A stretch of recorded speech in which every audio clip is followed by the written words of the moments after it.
fakkaateetu iccitii kee kaleessa baatee dubbattee jechuudha.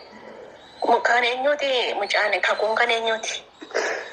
Miskiintiti yaa hojii oola. Uumaan beeku galgala deemee dadhabaa oolee dhufee rafaa eegala.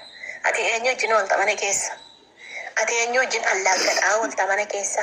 Ati eenyu wajjin allaaggadhaa oolta? Kakuun kan eenyuti? Mucaan booddee dhalate kan eenyuti? Dhagaa wajjin sitti dubbadha. Gaafa sitti dubbadhu kakuu.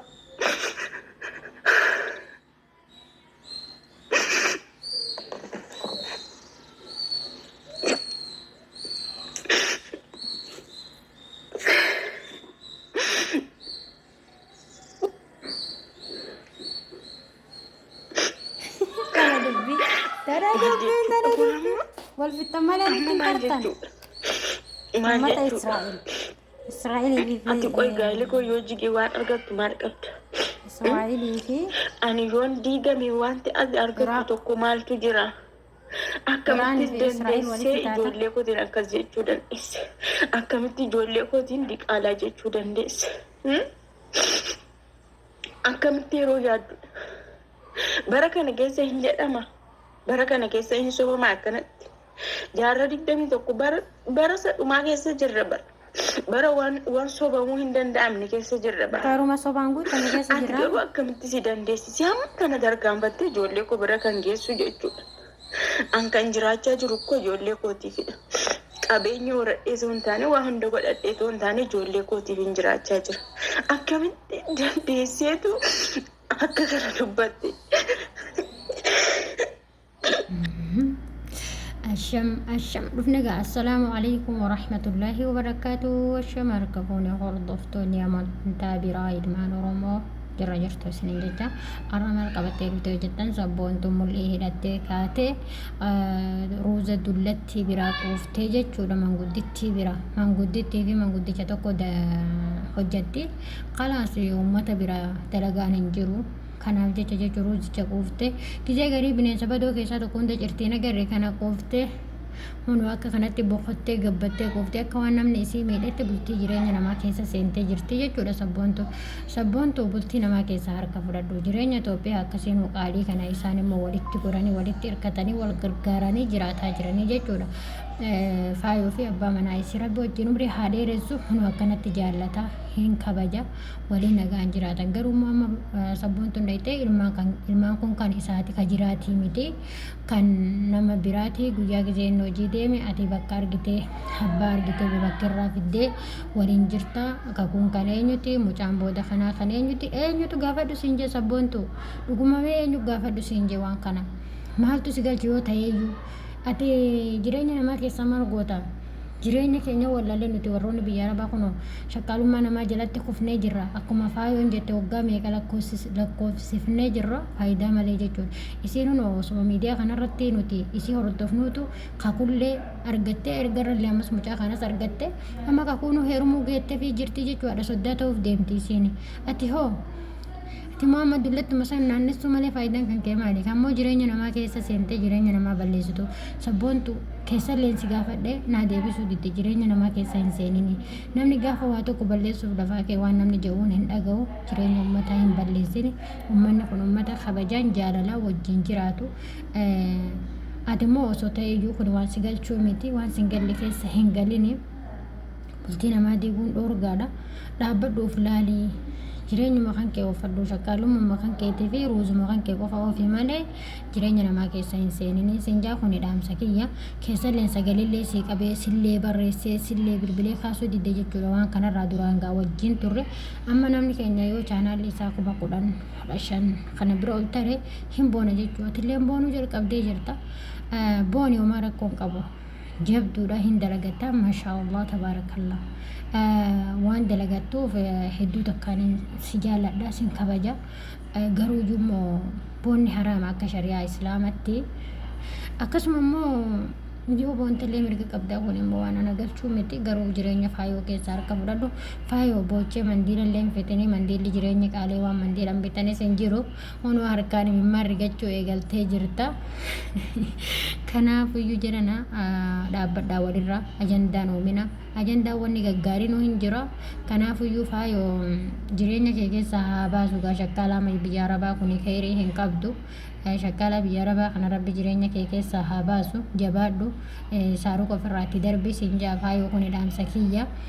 Sabboontooti illee immoo suuta jireenya namaa keessaatiin tun nama ganaa waa hedduu eeggatu nama galee waan dalagate kanallee nyaatu hedduu jireenya namaa suutumaan irraa gori dhaggeeffadhee ture viidiyoo haadha eebbollee nama guddaadha haati eebboo kabajuu qabda malee akkasitti sagalee jajjabaa haadha eebbootti deeffatuu hin qabdu sinjaa sabboontu.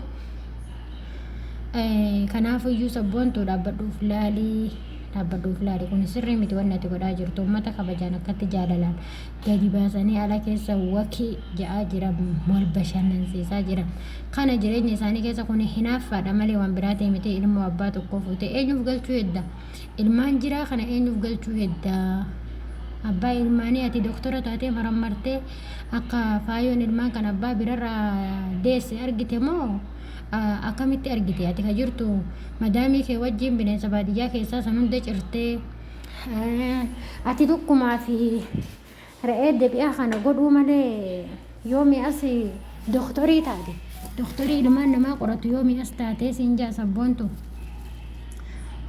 Bara kana jaarsa miidiyaa irraa fageessuun bareeda akka kiyya kanatti.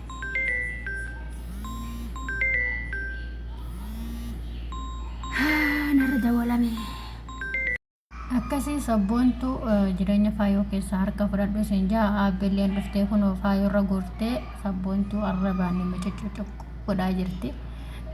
Sabboontu fiddee inumaa eeda fistaana kaattee sabboontu haruusa eenyu deemta fistaana uffattee kophee uffattee saalona arabaa keessa akkatti lafa dhiittaa boruu zanuma quftee sabboontu.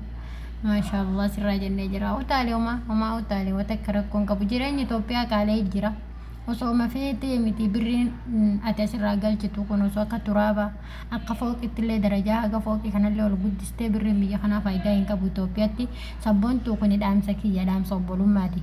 Ruuza uummataa firraa xiqqeessi. Maaliif jettee je sabboontuu fi fakkaattonni sabboontuullee ruuza firraa xiqqeessa jireenya Itoophiyaa qaala'ee jira. Anamma erga ruuza nyaatu dhiise gara Itoophiyaa fuula deebi'ee waan jiruuf tureen jira kubzii nyaadha. Maaliif jennaan kaafin Itoophiyaa galee rakkachuu hin danda'u. Ruuza kiiloon takkittiin birrii 180 jaan guyyatti 180 bittee kiiloon takka qadaa hin geettu jechuudha. Kanaafuu mokoronaa kiiloon takkittiin 280 jaanii. Kanaafuu mokoronaa kiiloon takkittiin 180 jaanii sanuu mokoronaa aslii osoo hin taane sabboontu dhaabadhuuf laali.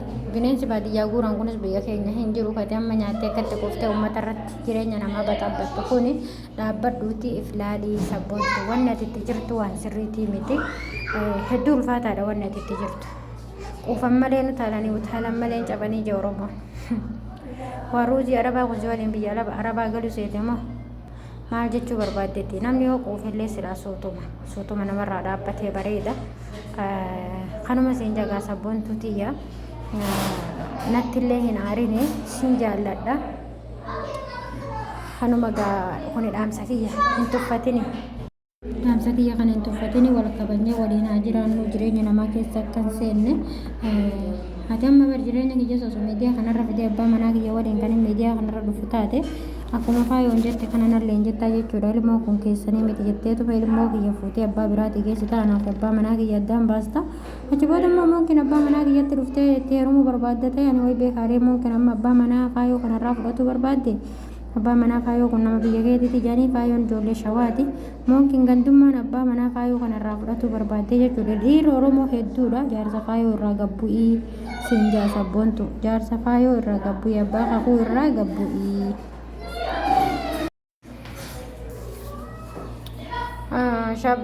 Hamziyyaa itti sheernaa godhi sabboontu.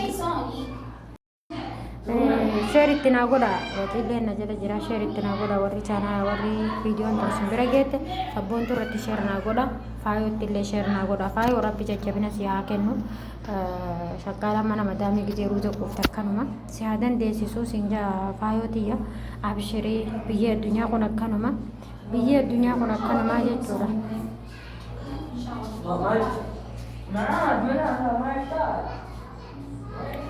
Lafa kanarratti addunyaan kun akkanuma.